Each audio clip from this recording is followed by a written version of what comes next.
Kewirausahaan Politeknik Negeri Banyuwangi. Di sini saya Putri Safira dari Divisi Jasa. Jadi di sini saya tidak sendiri teman-teman. Saya ditemani oleh salah satu pebisnis di Banyuwangi, yaitu Mas Ahmad. Iya. Bagaimana Mas kabarnya? Baik. Mas Ahmad ini adalah pemilik salah satu vendor kaos di Banyuwangi yang bernama VK Grapia. Langsung saja ya Mas. Iya. Sebelum membahas yang lain-lain, saya ingin bertanya, arti bisnis menurut Mas Ahmad sendiri itu gimana? Bisnis itu luas Mbak ya.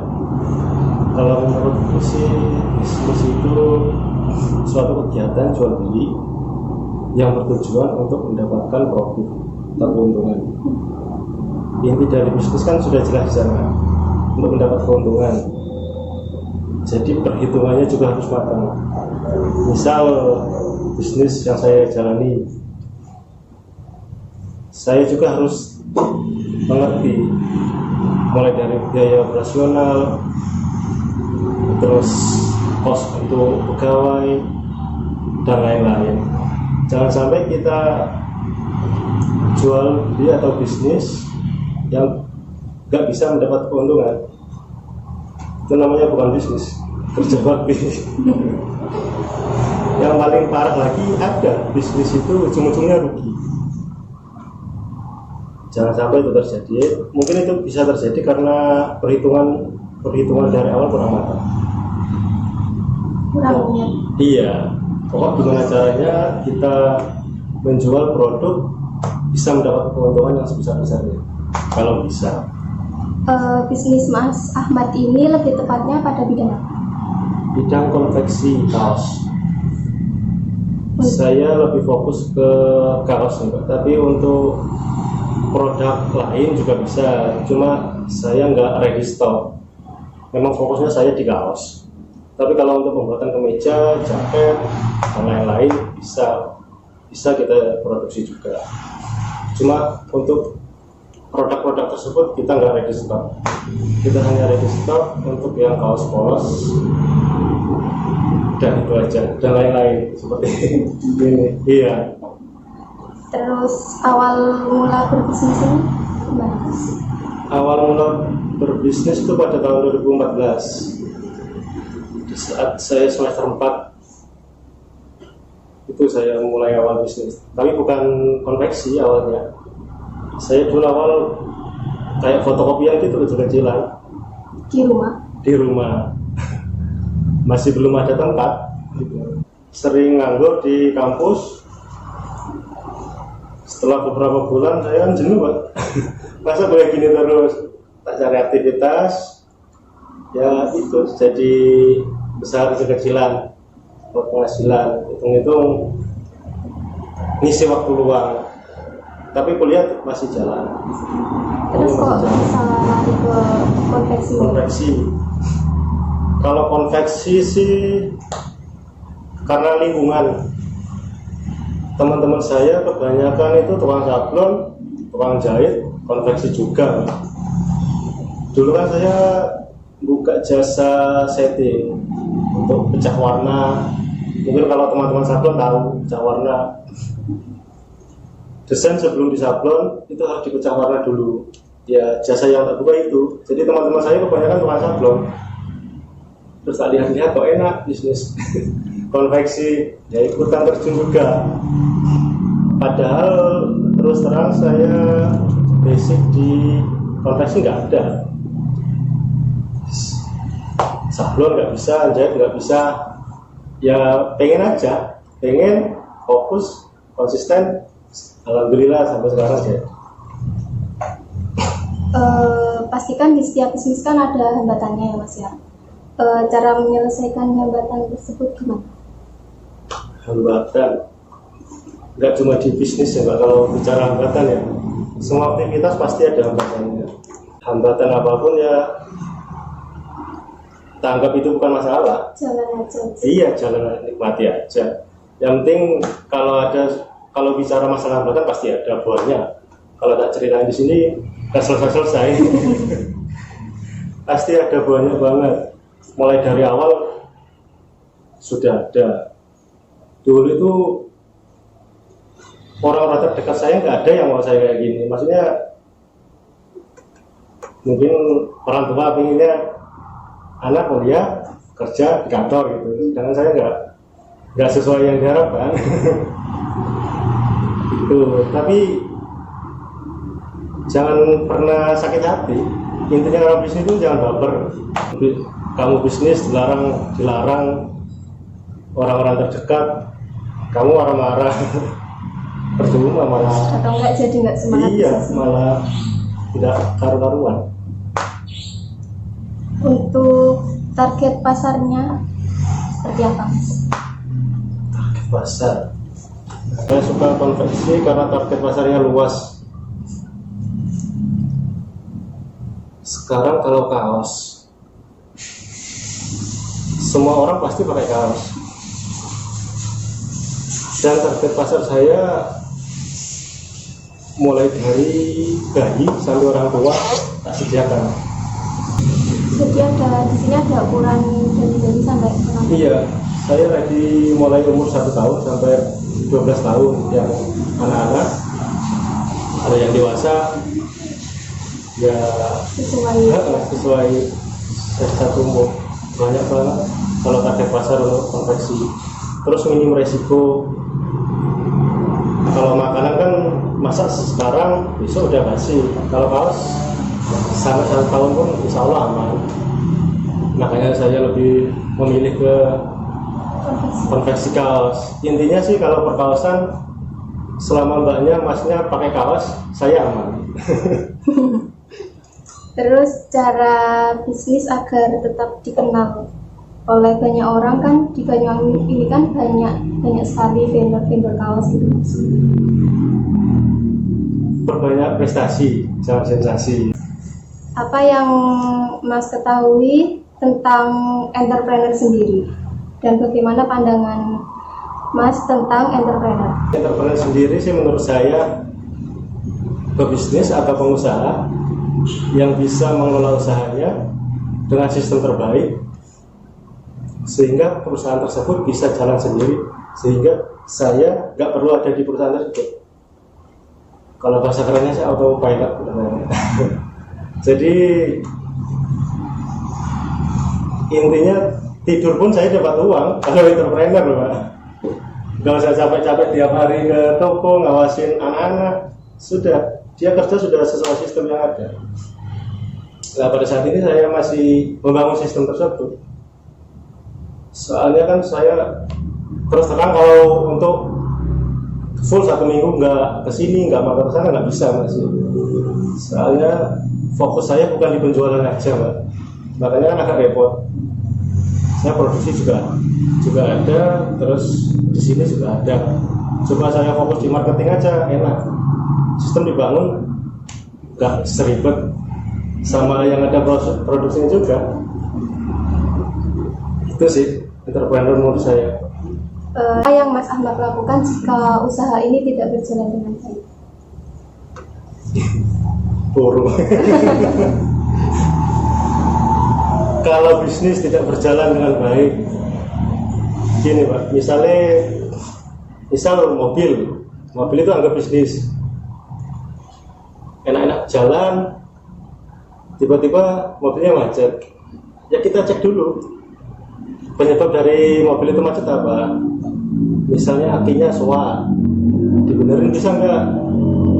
Masih bisa ya benerin. Akinya sudah rusak parah, nggak bisa benerin, buang. Sama juga bisnis gitu.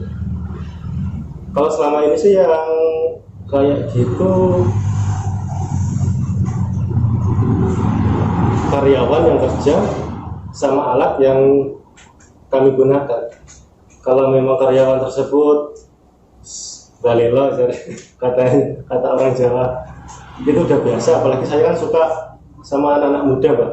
Jadi harus super omes. Kalau memang karyawannya masih bisa diarahin sesuai peraturan yang ada, ya kita bilang. Kalau memang sudah nggak bisa, ya kita lepas gitu. Kayak gitu sih. Ini pertanyaan dari saya udah selesai, Mas. Terus ada 3 pertanyaan lagi dari teman-teman divisi jasa lainnya. Boleh saya sampaikan sekarang? Iya, betul. Pandangan Mas Ahmad tentang entrepreneur di Indonesia ini seperti apa? Pandangan kalau di Indonesia sih udah keren banget sih menurut saya. Bahkan yang lebih muda dari saya sekarang usia 27. Yang lebih muda dari saya, yang lebih sukses banyak di Indonesia. Makanya saya juga lebih semangat untuk bisnis. Apakah adanya pandemi ini juga berdampak pada usaha konveksi Mas Ahmad? Jika berdampak, bagaimana cara Mas Ahmad bangkit? Banget Mbak ya, kalau COVID ini nggak hanya saya Mbak ya, hampir semua, kecuali kesehatan. Kalau saya parah banget kalau COVID ini. Dulu awal-awal itu saya ada beberapa cabang, sampai sekarang tinggal yang di sini aja karena pandemi. Terus untuk bangkit cari peluang Pak. Cari peluang. Awal COVID saya sempat ya pusing, masukan nggak ada, pengeluaran terus. Saya sih model prinsip saya mau ngurangin karyawan, saya nggak bisa. Nggak ada yang dikurangin? Nggak ada. Yang itu yang cabang-cabang sebelumnya? Tak masukin, ada yang kita masukin di sini, ada yang tak gabung ke sana gitu. Saya ya tak pikir pasti ada solusinya kan. Yang pinter-pinternya cari peluang. Awal mulanya dulu itu saya bangkit itu karena masker. Penjualan kaos sudah menurun banget, produksi nggak ada, pengeluaran tiap bulan, tiap hari ada pengeluaran. Karena yang kerja di sini nggak bulanan semua, ada yang tiap hari, ada yang mingguan. Sistemnya kalau diproduksi borongan, kalau di sini bulanan. Kalau bulanan enak, kalau borongan tiap hari kita harus ngasih makan mereka. Dulu awal mula bangkit saya itu masker. Ada 5 potongan kain itu yang sekecil, tak buat masker, tak post di WA. Terus ada salah satu teman yang bekerja di dinas UKM tanya pada saya, bisa buat masker? Bisa. Terus dia ngasih proyek yang lumayan besar dari Pemkab itu, pas pengadaan 1 juta masker. Terus saya tawarin mau berapa, saya ambil 30.000. Terus untuk awal mula kebangkitan saya ya di masker itu Pak. Alhamdulillah selesai sesuai target yang ditentukan, jadwal yang ditentukan. Terus ada gelombang kedua juga saya yang pertama kali tawarin juga saya ambil lagi. Terus selesai pertama dari sekian banyak vendor, saya selesai pertama. Ya dari hasil tersebut bisalah untuk menutup minus kerugian yang sebelumnya.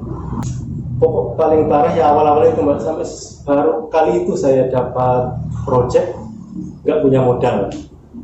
Terus saking parahnya. Untung kan ada teman-teman supplier kain.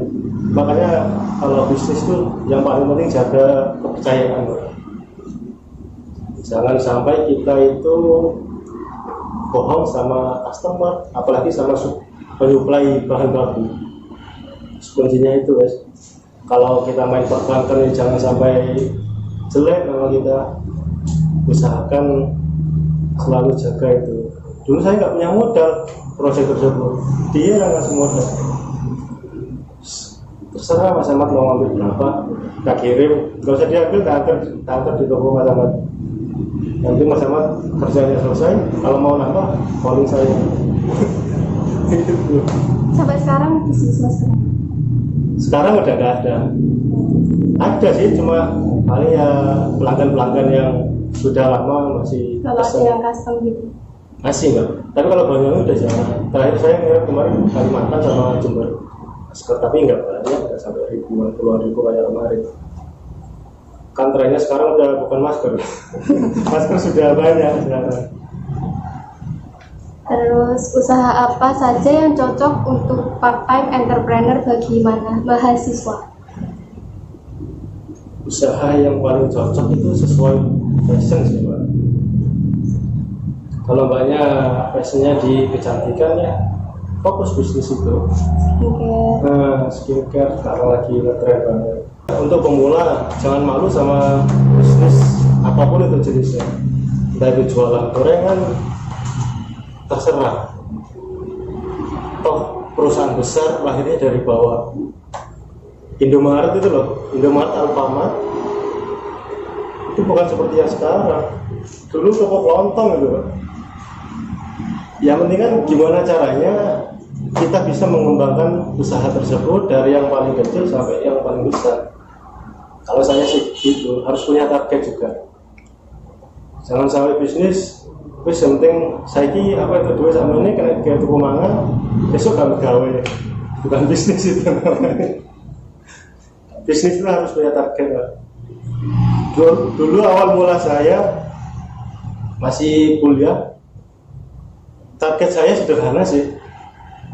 Saya lulus kuliah nggak mau cari kerja, tapi saya pengen cari pekerja.